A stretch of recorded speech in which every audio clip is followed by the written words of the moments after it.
Welcome to Let's Talk About Skills, baby. I am your host, Kelly Ryan Bailey. Each week, I chat with inspiring visionaries about the skills that make them successful, how they developed those skills, and their innovative approaches to improving skills-based hiring and learning around the world. Come learn what skills help you live your best life. This week, we're joined by Erin. And Erin, right before I hit record, I realized I should have asked you how to pronounce your last name. So I totally apologize. Can you please, I just don't want to butcher it. Sure, it's Huizenga. Huizenga, no, perfect. Thank you. Thank you so much for joining us today. So let me do a little brief introduction of Erin. Erin is the co-owner and studio director of DeskLight. She designs to help people learn.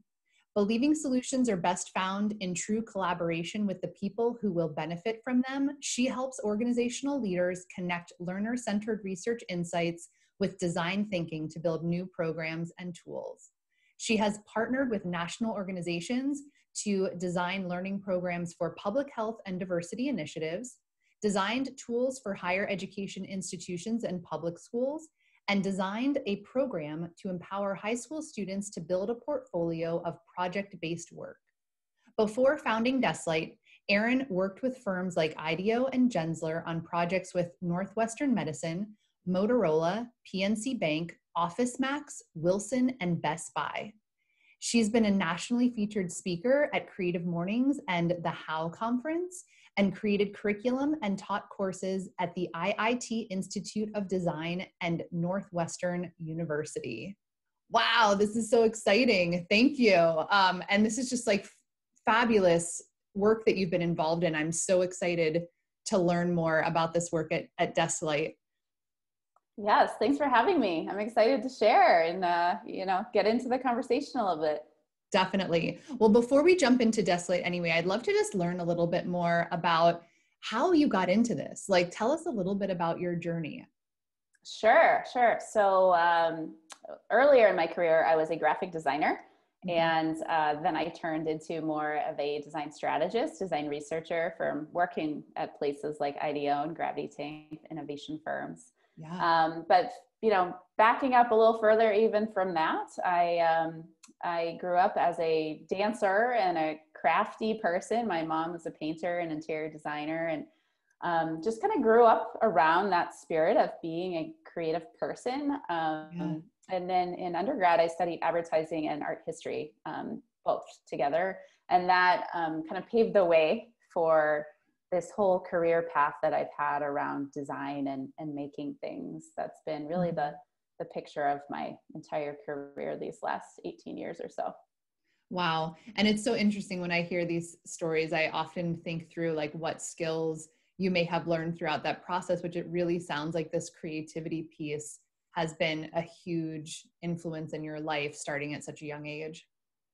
Absolutely. I talk sometimes with people I mentor about how, any kind of creative freedom and thoughtfulness that you have in your youth can really springboard you into really different kinds of innovative career pathways, especially in the creative field. So I think a lot about how design and the discipline that is required in the field of design was inspired by some of the discipline that I got from being a young dancer and, having to think about those kinds of things that are similar, discipline and rigor and things like that. So yeah, absolutely.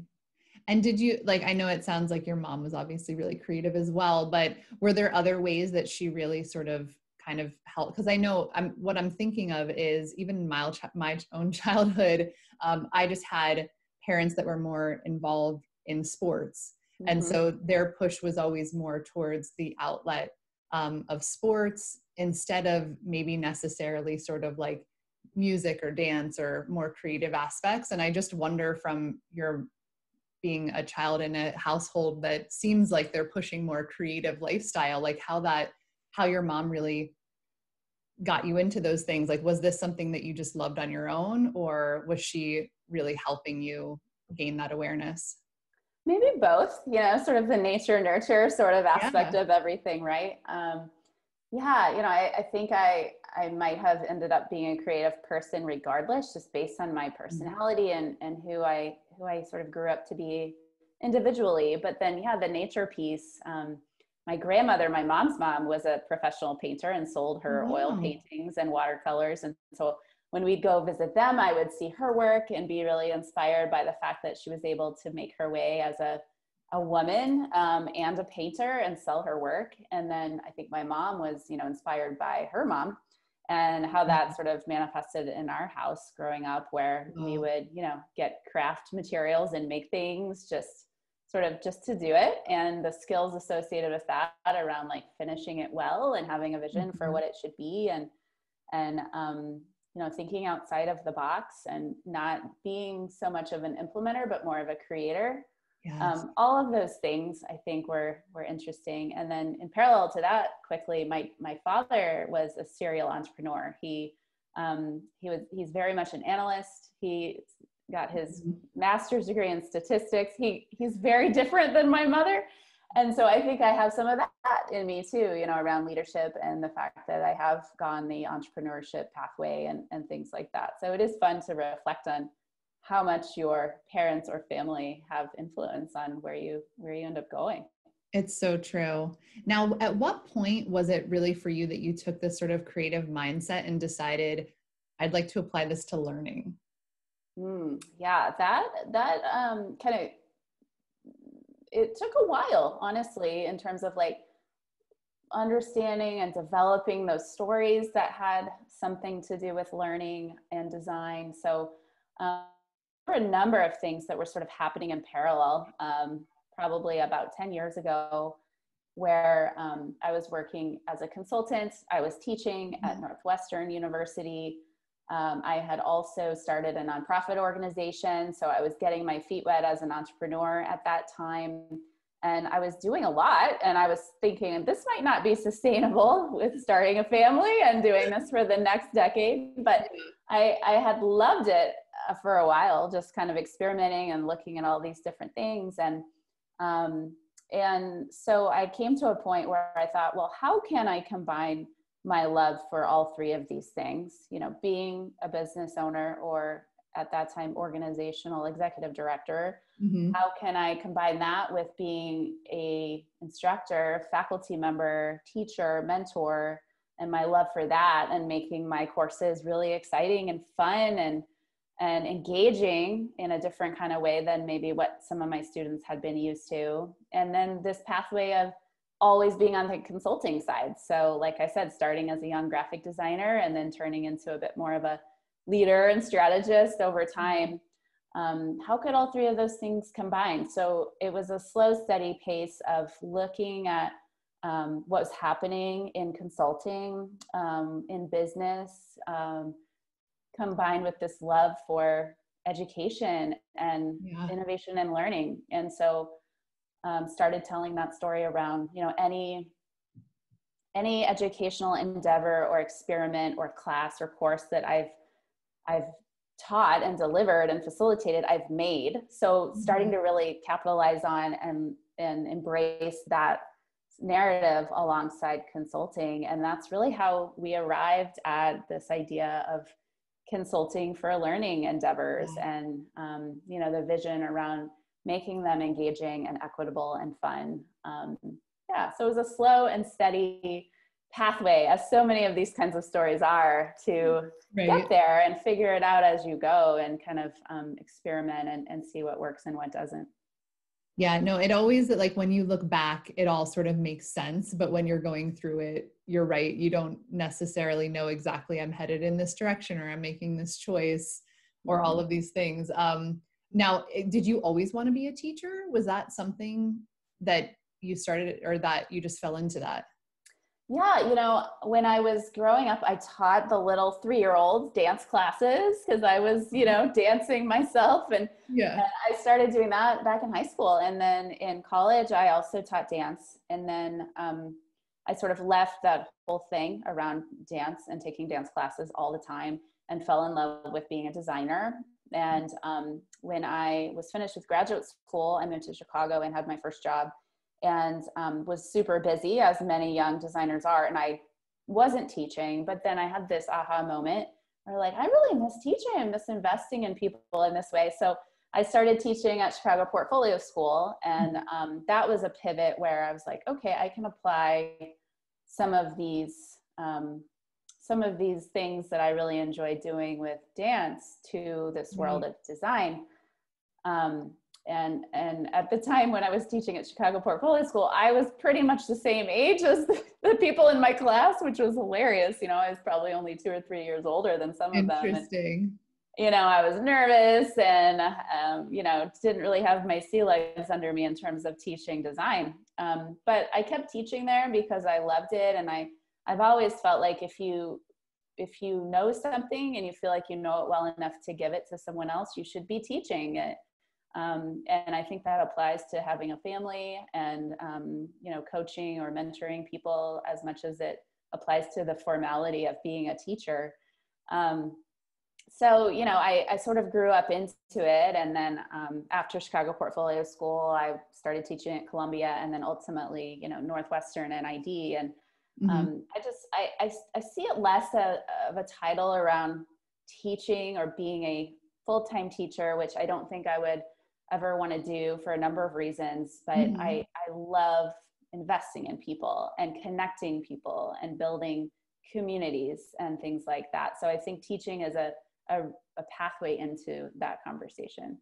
That's so true. I'm sort of imagining too, as you must have over the years sort of this thread that you get to see when students really, that spark hits of interest in some area for them, or there's some way, I mean, I'm sure that you've heard this many times because it sounds like you really put so much lovely effort into how you design this work for your students and you're really engaging and passionate about it, that they must have these moments where they're like, wow, this person really changed the way I'm seeing my life. And, you know, I wonder if there's some sort of threads you've heard throughout the time of what students might say back to you on how they feel about being involved or like having you as that moment in their life and the passion that you bring.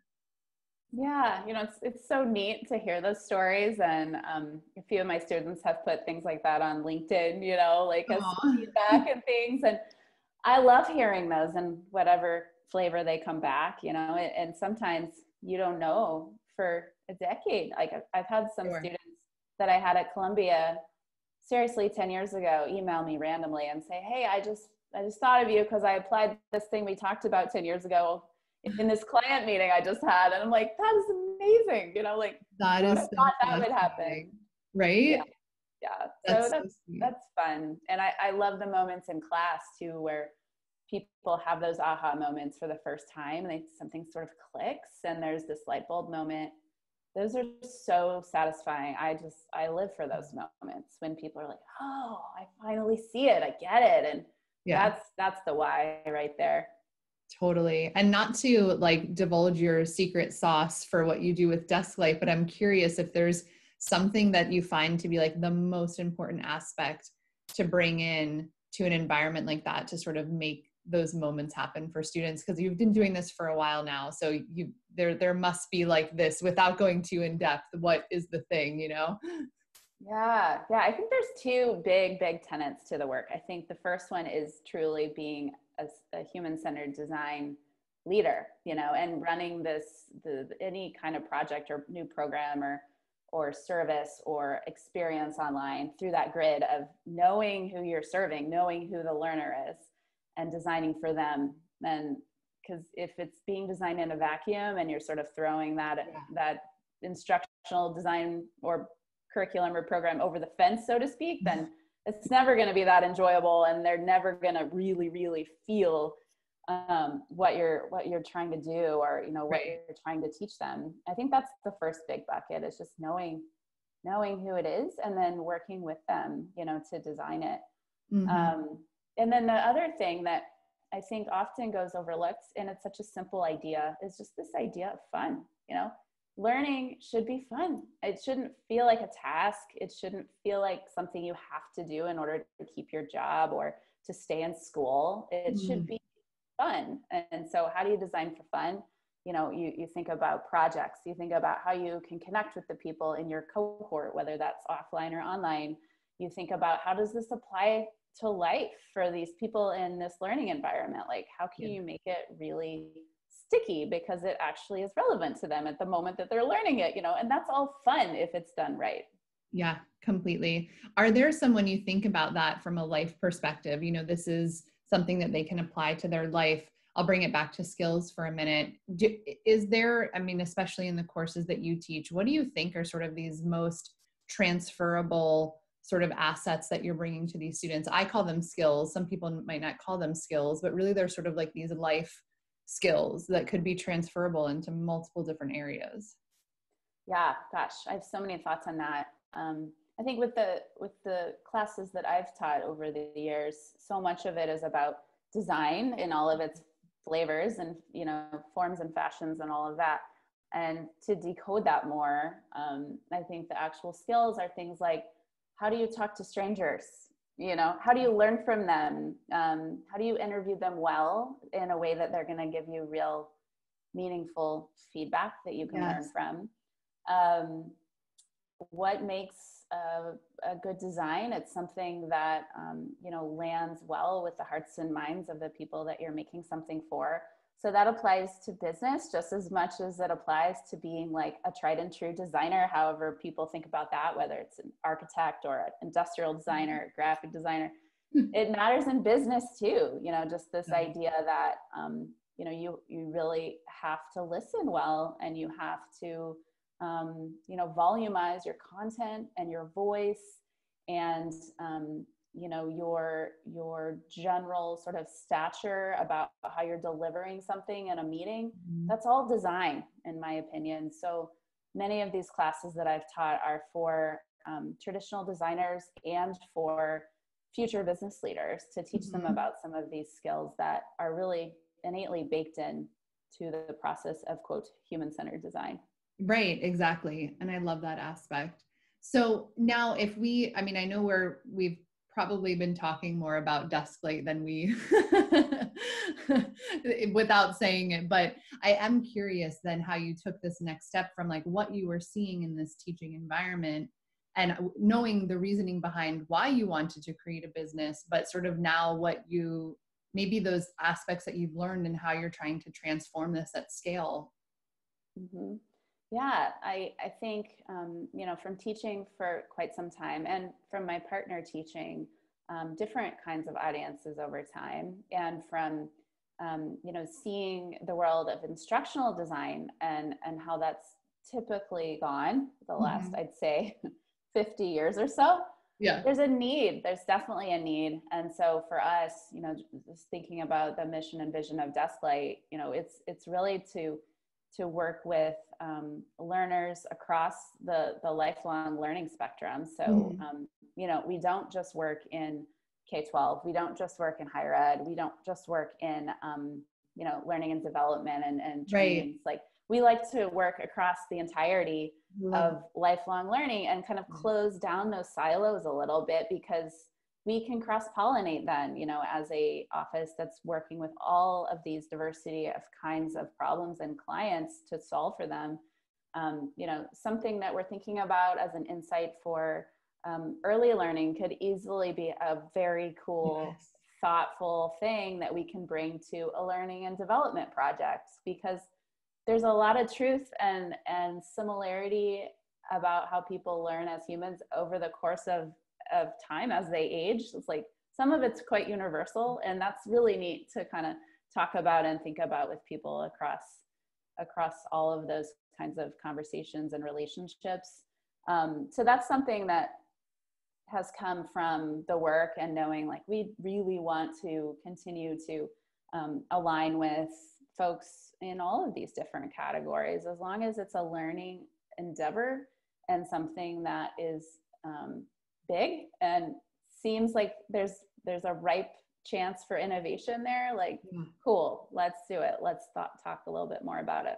So what is one thing that you've taken from like one different area of the lifelong learning aspect and brought to another?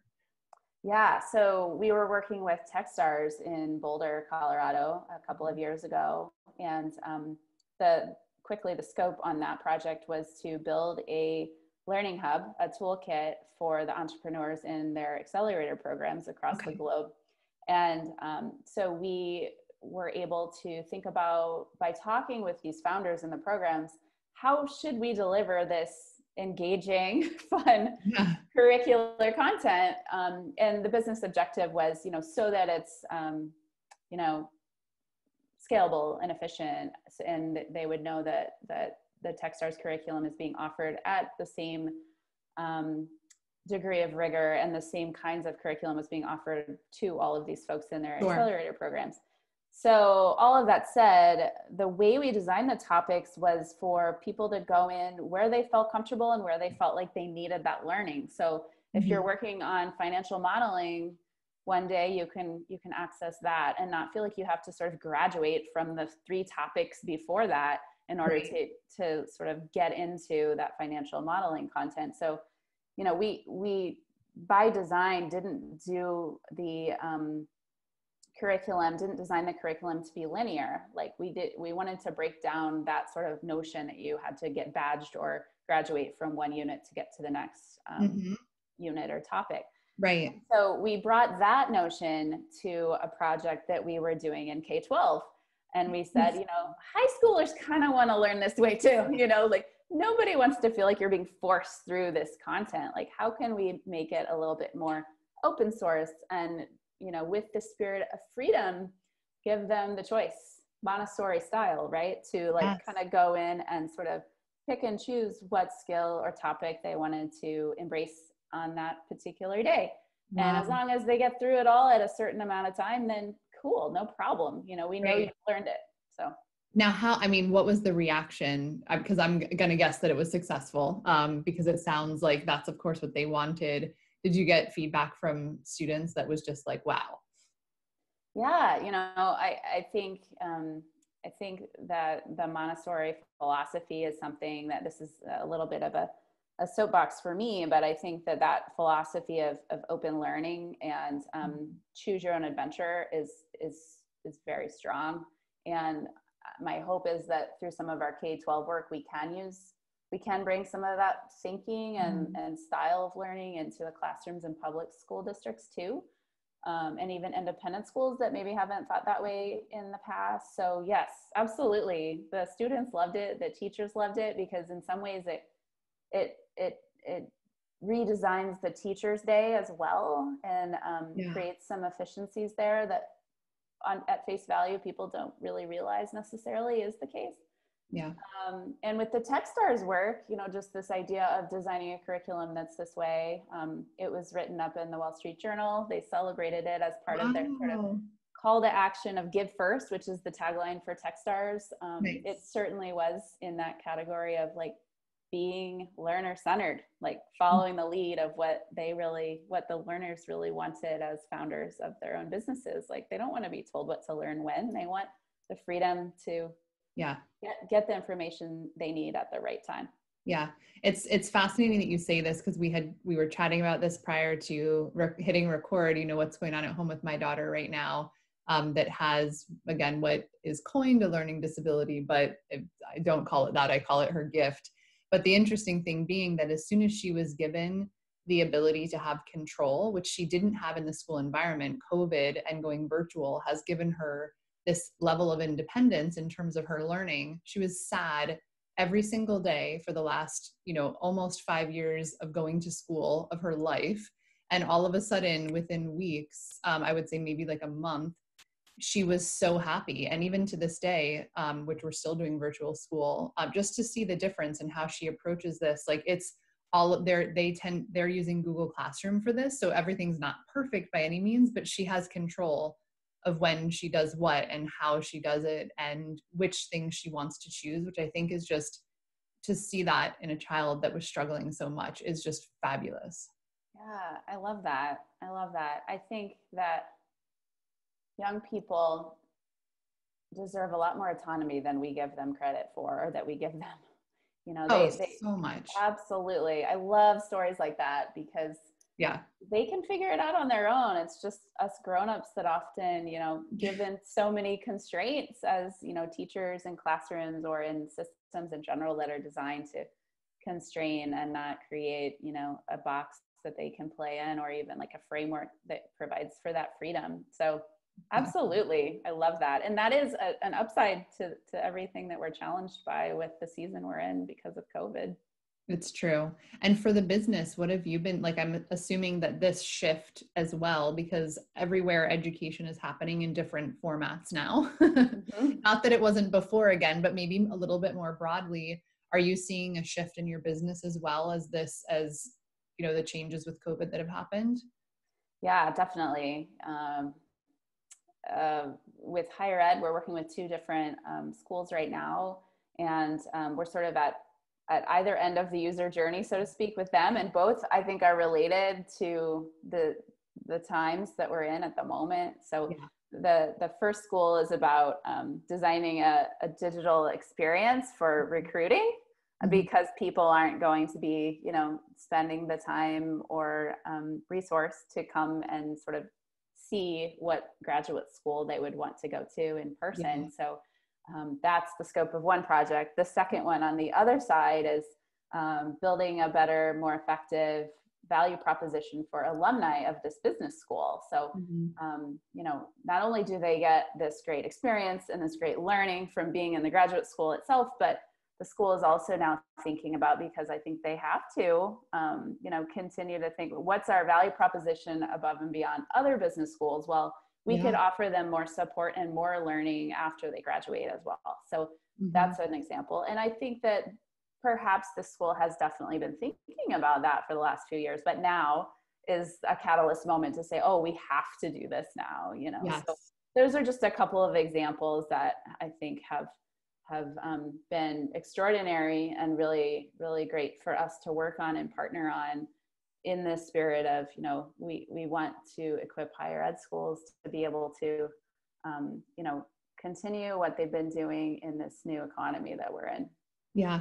And do you have any in particular, like, I wonder too, because of the way your mind works, then this like creative sort of, I tend to bracket creative and innovative together, because typically when you start to think of new things, that's kind of how innovation works in terms of skills. But because your mind works this way, I wonder too, if you have, you know, some sort of like interesting things that you've been thinking about that, man, if you could just get that out to more schools. Gosh, so many things. That's such a great question. Wow. Yeah, definitely. There's, I think with K-12 schools, more need for problem-based learning and project-based learning.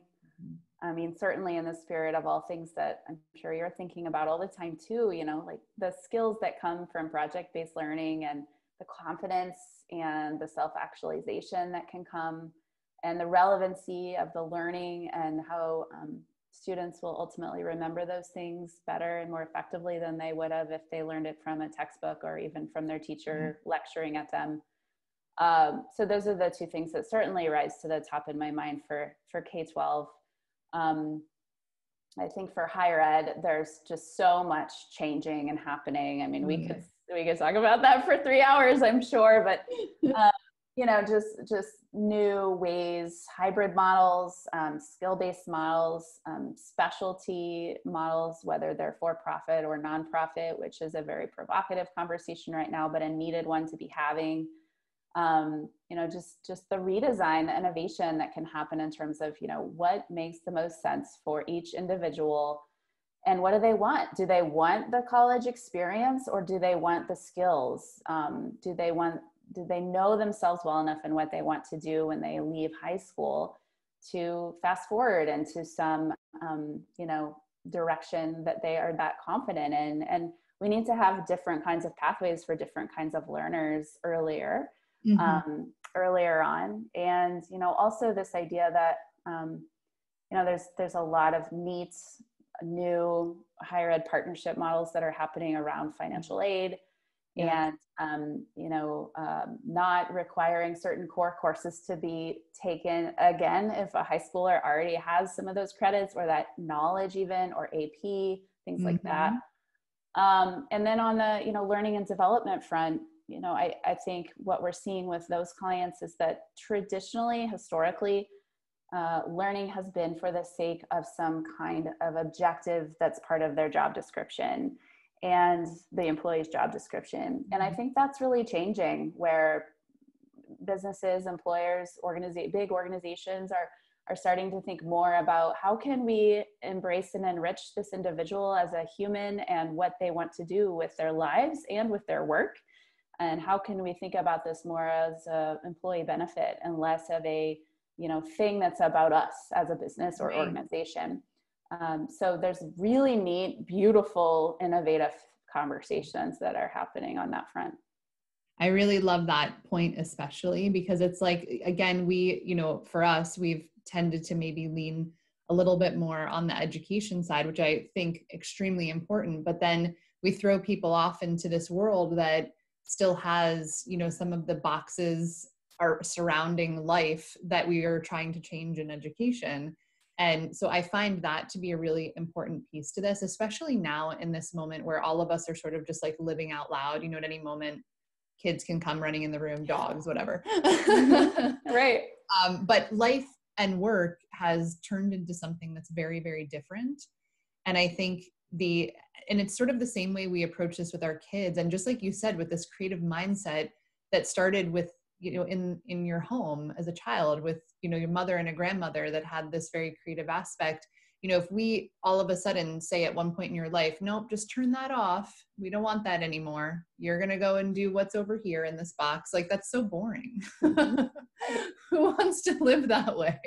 Yeah. Yeah. I love that notion. Yeah. Just the freedom that we try to design for our kids. I think like the idealism around that, where it's like, you can do anything you want to do. You can be who you want to be. You have to work for it, but you have that ability, and encouraging and believing ability throughout our whole learning life cycle as young people as well as grownups, however we think about what those particular buckets are, right, in terms of demographics. But like positioning ourselves and believing in people to know that they can change, they can grow always, and not in like the particular education sector or portal that we happen to think about traditionally, like you're saying. But it's like there's going to be, and already are to some degree, so many ways that people can continue to grow and broaden their mindset and get better and upskill and all of that. And it's just very exciting to me to think about what's going to happen in the next few years.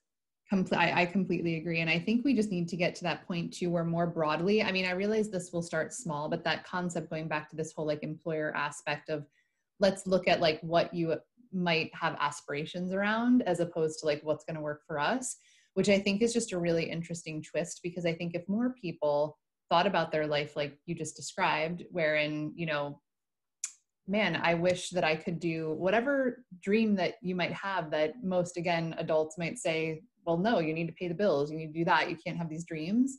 But what if the world really had this slight shift towards, no, actually dream big and go after that? And what level could we continue to raise, us up in general as we start that process? I think that to me is like the most inspiring piece of this, is that we really have the ability here. And I know this sounds a little foofy, but we do really have the ability here to take, people in general and just sort of like raise the bar of how we think about life. Absolutely. And I think this is something that's also been kind of neat that's happened with COVID, right? Like we all know friends that have done these like really strange, maybe interesting, like unexpected career pivots, or they're doing some hobby that you're like, really? But that's the beautiful thing right now. There's almost more social permission now that people aren't as surprised, and they're more socially accepting of those experiments and like things that people are trying. And I love that. Like, hopefully this is the beginning of just being more accepting and encouraging of each other as friends and networks to, go for that, do that, try that. I hope so too. That would be like just such a better way to live. That's lovely. So now, I mean, I know you have a son, so tell me now, like you have all these thoughts, like, is there something for your son? If I feel like I already a little bit know your answer, but I'm just thinking like, how would you approach education with your own child? Yeah, it's interesting you asked that question. He has asked us many times, do I have to go to college? And he's 10. He's 10 years old right now. I think he asked the question for the first time when he was about 8. Funny. And that is such a big question for parents. And I think traditionally, what the data tells us, of course, is that people that have gone to college are going to really encourage their students, their kids, to go to college or to go to the best college they can, and or force their child to go to some college that they want them to go to. And I think that entire narrative is breaking more and more every single day. And what we told Knox is, you don't have to go to college, but our responsibility as your parents is to help you figure out what you might want to enjoy doing. How will you enjoy the days before you as a grown-up when you are more autonomous and, can live your own life? And we've equipped you with those life skills that you need to survive and flourish. Like, we will help you as your loving parents / mentors to figure out what path is best for you.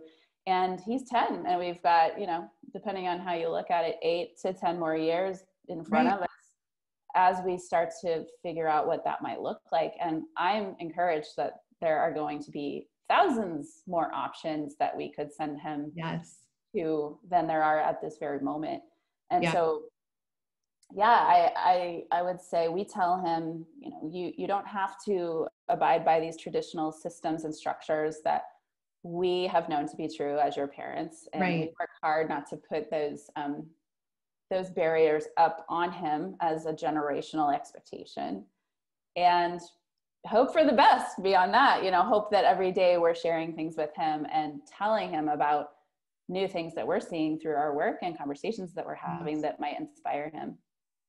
I love that. And I had a feeling you might answer it that way. So you keep nodding like, yep, I knew you were going to say it that way. I love it. Yeah. Well, it's similar. I mean, we have so many similarities in that respect, and it's a similar way that I would answer with mine too. And I laugh because the funny thing was that I would say this about sort of like the next step of life after high school, but up until COVID and this whole experience with going virtual, I hadn't really thought that we could navigate a K through 12 experience differently than what was sort of the standard. I really, and this is a lot for me to say because I don't know why I didn't think that way. It was just a moment that I needed to have to see that it could be sustainable in another way. But again, I have 3 children with 3 totally different personalities and likely 3 totally different paths.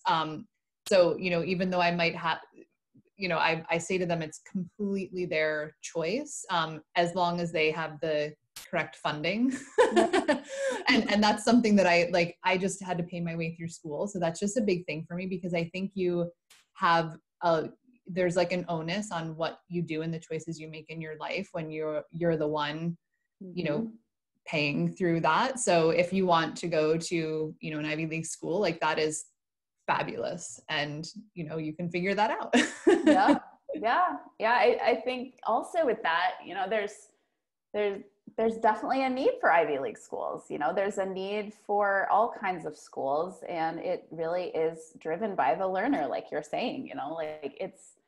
There's going to be opportunities for students that are more and more self-directed, and hopefully we're having those conversations around like the sacrifice around the finances just as much as the sacrifices around, if you do go this direction, you're choosing this path, you're not choosing these other paths. Do you realize that? That's a big conversation. Yeah, absolutely. Yeah. And I feel so fortunate that we can think these things, but I really do say that it, and even kind of like navigate our life in this way. Right. And I don't want to, I feel like I would be remiss not to say that I realize not everyone is in the same situation as that. But ideally, the thing is that I think for everyone to be able to figure out what fits in their life, wherever they're at, that to me is why I get so excited about these changes that are happening in education and in work, because I think this will broaden the abilities for more people to find success, wherein before there was only one way. And that I felt like was extremely limiting. Even though there were a lot more than one way, most people only knew of one way. Yeah. Yeah. And I think that as we start to have more options, it's going to be interesting to see how the business and organizational models change around quality and cost, and ultimately how that leads to more equity in certain circumstances too. So that's another reason why I think it's exciting to have a bit more competition in terms of systems and strategies that are in place for people to choose and make good choices, hopefully based on what they know. Exactly. Exactly. Well, we're coming close to the end of our time, Erin. So I'd like to just leave with one sort of open-ended question. Just what are the last parting words that you'd like to leave with our audience today? Oh my goodness. Yeah, I mean, I appreciate the time, and we've gotten into so many good things together. I think, yeah, just based on our conversation, just, the idea that learning can be lifelong, and embracing the fact that it's a beautiful thing, and it's an offering, and it's really, yes, a competitive advantage these days as we have people that are more and more entrepreneurial and more exploratory with their own, professional pathways as well as personal pathways, like we've talked about. But embracing this idea that learning is a gift, and it can be fun, it can be exciting, it can be so much more engaging, and it would be fun to continue that conversation just on that notion that it's a gift, and it's something that's free for us in some ways, to embrace those notions and learnings through books and movies, and going to the library and having these kinds of conversations with each other to learn from each other. Yeah, it's an exciting new learning frontier that we're about to embark on. I completely agree. I'm a huge fan of the library, by the way. Me too. Yeah. What a great resource. Well, thank you so much for those parting words, and thank you so much for joining us today. I just want to let everyone know where they can find Erin. She's available on LinkedIn at Erin, Huizenga. I'm going to go ahead and when I post this on social media, make sure that she's tagged. Or you can follow DeskLight at desklightlearning.com, and it's also available on LinkedIn and Instagram at desklightlearning.